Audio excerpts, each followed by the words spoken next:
આ એ સ્થળ છે જ્યાં હું બેઠો છું. ત્યાં આશરે 5,000 વર્ષ પહેલાં એક વિશ્વવિદ્યાલય હતી.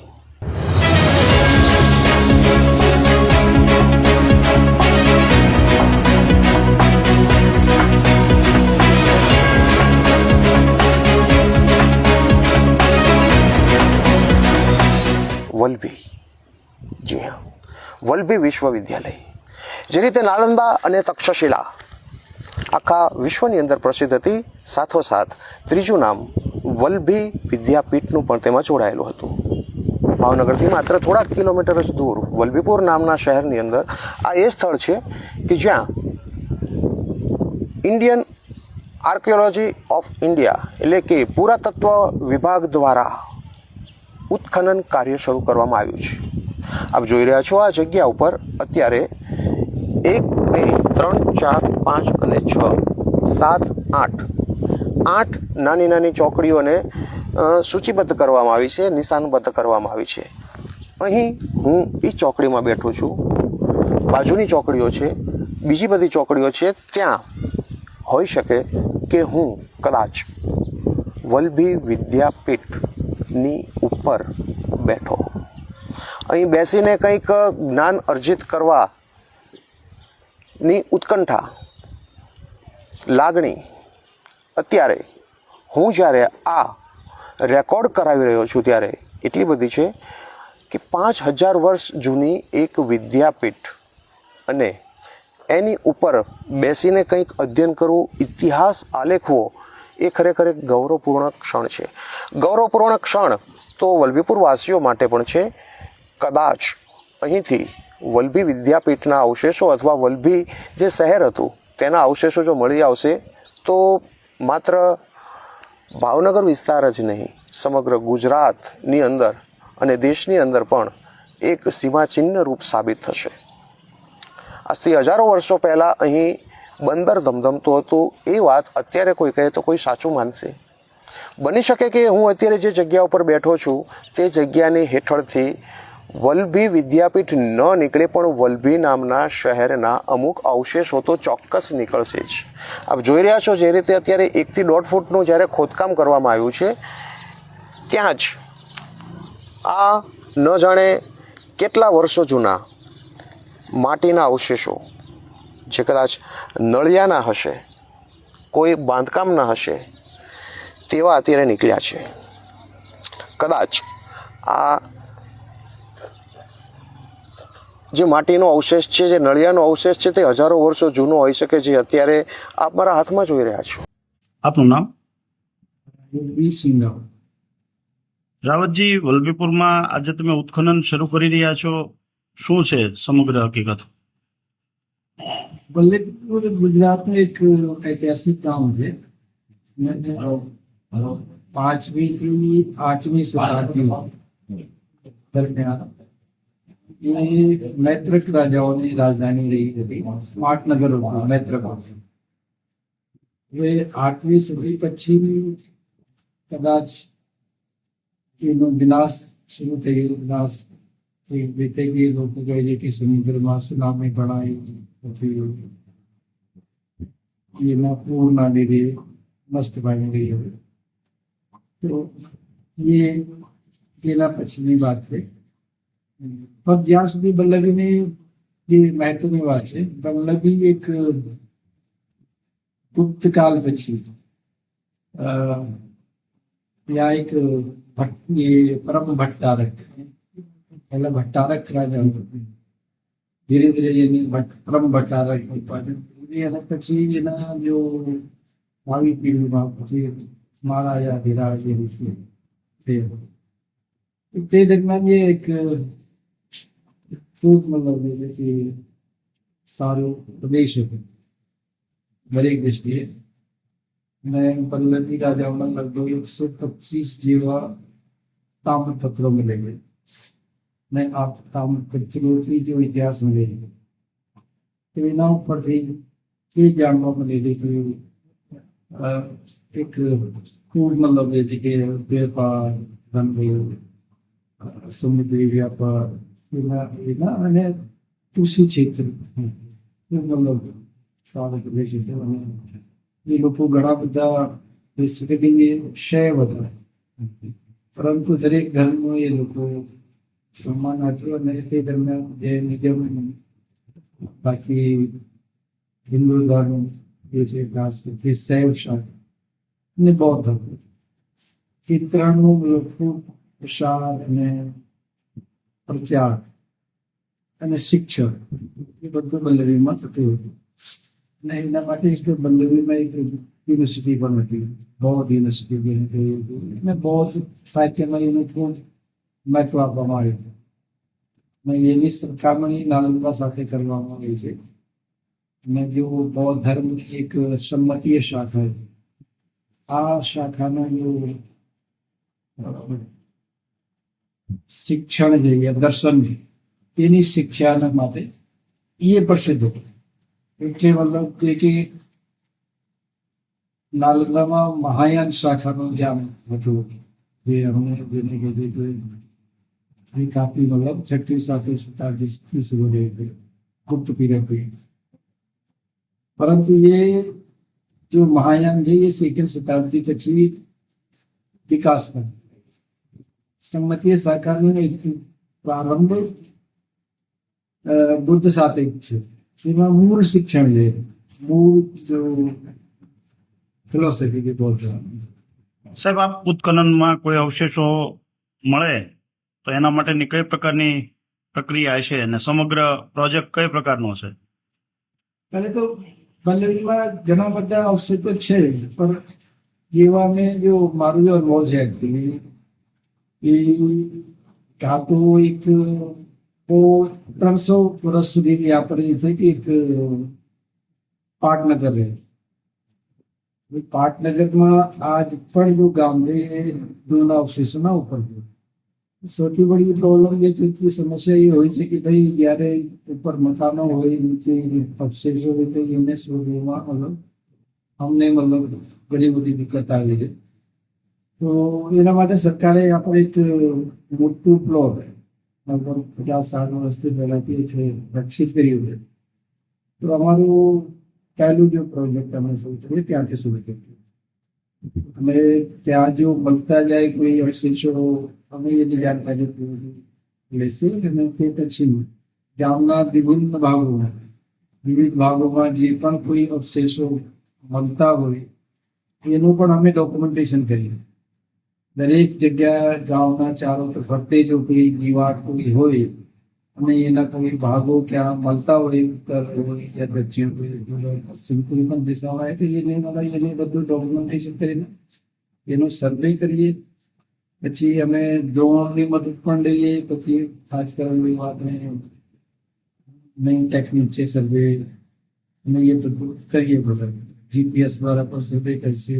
પછી આપણે એક GPR પણ હોય, ગ્રાઉન્ડ પેનિટ્રેટિંગ રડારથી પણ અમે જોઈએ છે નીચે કે મતલબ અવશેષો છે. એ બધી જે પણ નવી પદ્ધતિ, સાયન્ટિફિક પદ્ધતિ છે એનો ઉપયોગ કરીને અમે જો છે કે આગળ વધીએ. અને જે ખૂટતી કડીઓ છે એ કડીઓને બધું એક સાથ સાંકળીને એનો ઇતિહાસનો પુનર્નિર્માણ કરીએ. એ રીતનું અમારું આયોજન છે. અને મને લાગે ગામનું અમને સહેયોગ તો રહેશે આમાં. અને આપણા ગામના ઇતિહાસને લેખન માટે અને ગામમાં એના લીધે કુછ વિકાસ થાય એમાં ભરપૂર સહયોગ આપશે તો આપણે એ અપેક્ષા અમને છે. અને અમારા જે સ્ટાફ છે આપણે જે રેશમા સાવંત દીક્ષાંત પુરાવિત છે તેના તડપણ હેઠળ એ બધું લેવામાં આવશે. હું પણ મતલબ જ્યારે પણ પછી માર્ગદર્શન ત્યાં આવીશ. અને એ અમે એક જે પ્રોજેક્ટ છે લાંબા ગાળાનો પ્રોજેક્ટ, અને આખા ગામનું જે પણ પુરાતત્વ છે એને અમે જે સારી રીતે ડોક્યુમેન્ટ કરીને આપણા સરકાર, જનતા, આપણા ભાવિ પેઢી સામે પ્રસ્તુત કરીશું. શ્રી મહાવીરસિંહ ગોયલ, પૂર્વ પ્રમુખ, વલભીપુર તાલુકા ભાજપ. અત્યારે વલભીપુરમાં જે સેન્ટ્રલ તરફથી એક અહીંયા આર્કોલોજીકલ વિભાગ છે એમના તરફથી એક ઉત્ખનનનું કાર્ય શરૂ થયું છે. 2 દિવસથી અહીંયા બધું ચાલુ થયું છે. અધિકારીઓ પણ દિલ્હીથી અને વડોદરાથી આવ્યા છે એવું જાણવા મળ્યું છે, એટલે અમે અહીંયા જોવા માટે જ આવ્યા છીએ. નરેન્દ્રભાઈ મોદી સાહેબ, આપણા પ્રધાનમંત્રી માનનીય નરેન્દ્રભાઈ મોદી સાહેબે પણ 2-3 વખત વલ્લભીનો ઇતિહાસ બાબતે નાલંદા યુનિવર્સિટીની ઓપનિંગમાં ગયેલા ત્યારે પણ વાત કરેલી કે વલ્લભીપુરની અંદર 80થી વધારે દેશના લોકો અહીંયા વલ્લભી યુનિવર્સિટીની અંદર ભણવા આવેલા. અહીંયા મોટું શહેર હતું ત્યારની પણ વાત કરેલી. ત્યાર પહેલાં વિજયભાઈ રૂપાણી સાહેબ જ્યારે CM હતા ત્યારે એમને પણ વાત કરેલી કે નાલંદાની જેમ આપણે વલ્લભીને પણ વિકસાવવામાં માટે અમે પુરાવર્તન ખાતા હારે વાતચીત કરી રહ્યા છીએ. એટલે એ રીતે આજે અમને એવું લાગી રહ્યું છે કે વલ્લભીપુર માટે સોનાનો સૂરજ ઉગી રહ્યો છે. જ્યારે વલ્લભીપુરનો વિકાસ થશે, પછાત ભાલ વિસ્તારનું એક નાનું એવું શહેર છે, ત્યારે વલ્લભીપુરનો વધારેમાં વધારે વિકાસ થાય અને માનનીય નરેન્દ્રભાઈ મોદીની જે સૂઝબૂઝ અને એમની જે એ વાત કરતા હોય છે, તો ભવિષ્યનું 50-100 વર્ષનું આગળનું વિચારીને જ્યારે વાત કરતા હોય છે ત્યારે અમને પણ એટલો બધો આનંદ છે આજે કે આ વલ્લભીપુરની અંદર જે ચાલુ થયું છે, જે ખોદકામની એ આગળ વધશે અને વડનગર અને નાલંદાની જેમ વલ્લભીપુર શહેર પણ વિકસશે. એટલા માટે વલ્લભીપુરની જનતા, વલ્લભીપુર ભારતીય જનતા પાર્ટી અને વલ્લભીપુરના સૌ નાગરિકોનો ખૂબ ખૂબ આનંદ છે. ગેલો નદીના કારણે એવું નામ, ગેલો નદીનું નામ પડ્યું છે. અને વલ્લભી વિદ્યાપીઠે કે છે, અને એ મોટું બંદર હતું, દરિયામાં વિદેશમાં જતા આવતા એવું બધું થતું, એ બધું થતું જ છે. અને એવી વાતો તમે સાંભળી નહીં, પણ નજરે તો આ બહુ કઈ આપણે જાજુ જોયું. પણ હવે એવું લાગે છે કે એ બધું સાક્ષાત જોવા મળશે ઉત્ખનનની અંદર. જોવા મળે તો સારું જ છે ને. હે ને? હા, એટલે આ બધું આવું છે. આ બધું જાય અને જાજીપોમાં અચ્છા, આ નીકળેલું છે. પછી આ કંથરીએ તમારે ભાઈ રહ્યા તમારા હોળંકી, એને વાળીએ કૂવો ગાળતા થતા પાછો શું ના કૂવો નહીં રહ્યો, વલ્લભીપુરા ઈંટલાનો, આવડા ઈંટલા વાળો પાદરા પેલાના ઈંટલાની કૂવો, પછી બંધે સડ્યા આખો કૂવો નહીં રહ્યો જમીનમાંથી. એવું શું યાદ છે તમે નાનપણમાં જોયું હોય કે અહીંથી આ નીકળ્યું, માટીના વાસણ નીકળ્યા કે બીજું કઈ? એવું તો કાંઈ બીજું પછી ખોદ્યાવીને હું નહીં રહે. કોઈ ખોદવાનું નહીં તો બધું બની શકે. ખેતીવાડી કરતા હોય ત્યારે કઈક નીકળ્યું હોય અથવા ત્યારે થવા ઈંટલા નિકારક પાણા નહીં રહે. બાકી તો અને વલ્લભીપુરા ઈંટલા છે ને, એ તો હાવ જુદા છે. આવડા મોટા ઈંટલા, આટલા લાંબા, આટલા પગતા, અને ઈંટલા એવા છે ને તો તમે કોશ મારો તોય ન ભાંગે. ઓહો, પેલાના ગમે એ રીતે બનાવ્યા હોય. ઈંટલા જ આખા અલગ છે. અત્યારે તેવા આપણે ઓલા ઈંટુમાં ખંદરા નથી થતા, આ એવા જ તે ઘાટના બધા. આ સિવાય બીજું કઈ આપણે નવું જોયું નથી. અજીતસિંહ સોલંકી, હું વલ્લભીપુરનો જ છું. અને આજે વલ્લભીપુર માટે મને તો એવું લાગે છે કે વલ્લભીપુરનો કંઈક ઐતિહાસિક સુવર્ણ યુગ શરૂ થતો એવું લાગે છે. આપણે ઘણા બધા વર્ષોથી વલ્લભીપુરની પ્રજા, આપણે વલ્લભી, નાલંદા, તક્ષશિલા, આપણે ઘણા બધા મહાવિદ્યાલયોના નામ સાંભળ્યા છે, પણ વલ્લભી વિદ્યાપીઠ માટે અનેક વખત બધા છાપામાં આવ્યું. મારી પાસે પણ એના ઘણા બધા કટિંગ્સ ઘણા સમયથી રાખ્યા છે. આપણા યશસ્વી વડાપ્રધાન નરેન્દ્રભાઈ મોદીએ પણ 3 વખત પરદેશમાં પણ એમનો ઉલ્લેખ કર્યો છે. વલ્લભીપુરમાંથી જયારે વર્ષો પહેલા પસાર થયા ત્યારે પણ એમણે વલ્લભી વિદ્યાપીઠનો ઉલ્લેખ કર્યો છે. પણ ભારત સરકાર, ગુજરાત સરકાર સર્વે સાથે મળીને આજે વલ્લભીપુર આજની 15 તારીખે આજે દિલ્હીથી યદુવીરસિંહ રાવત, મહાનિદેશક ભારતીય પુરાતત્વ સર્વેક્ષણ, ભારત સરકાર તરફથી ખાસ અધિકારી સાહેબ અહીંયા પધાર્યા છે. વડોદરા પુરાતત્વ વિભાગમાંથી પણ અધિકારીઓ, પાલિતાણાથી પણ ઘણા બધા જે આ વિષયમાં પુરાતત્વ વિભાગમાં રસ લઈ રહ્યા છે, ઘણા બધા અધિકારીઓ અને બધા આજે વલ્લભીપુરમાં આવ્યા. અને જ્યાં આપણે તળાવ પાસે જે પુરાતત્વ વિભાગે જે જગ્યા એક્વાયર કરી છે ત્યાં સાફ સફાઈ કરી અને ત્યાં આજે ભૂમિપૂજન થયું છે. અને આજે શ્રી ગણેશાય થયા છે. ગભીરસિંહજી હાઈસ્કૂલમાંથી ત્યાંના આચાર્યશ્રી, ત્યાંના ટીચરો અને વિદ્યાર્થીની, ખાસ કરીને દીકરીઓ પણ આ કામમાં રસ લે એ માટે ત્યાં એક નાનું એવું ફંક્શન પણ કરવામાં આવ્યું. અને બધી દીકરીઓ પણ આપણી હાઈસ્કૂલની, કેમ કે ભવિષ્યની પેઢી પણ આના વિશે કંઈક વિશેષ જાણે એ માટે આજનો દિવસ બહુ શોર્ટ ટાઈમ હતો, એટલે તાત્કાલિક આપણે ગામના આ બધા લોકોને આપણે ન ભેગા કરી શક્યા. પણ સાહેબ પાસે પણ ખાસ કરીને યદુવીરસિંહ રાવત સાહેબે પણ સરસ વિદ્યાર્થીઓને સંબોધન કર્યું. અન્ય અધિકારીઓ પણ સાથે રહ્યા અને વલભીપુરમાં વડોદરાનો પણ એક સ્ટાફ અહીંયા હવે કાયમી થોડા સમય માટે તો રહેશે જ્યાં સુધી અને આ હવે ખોદકામ શરૂ થવાનું છે.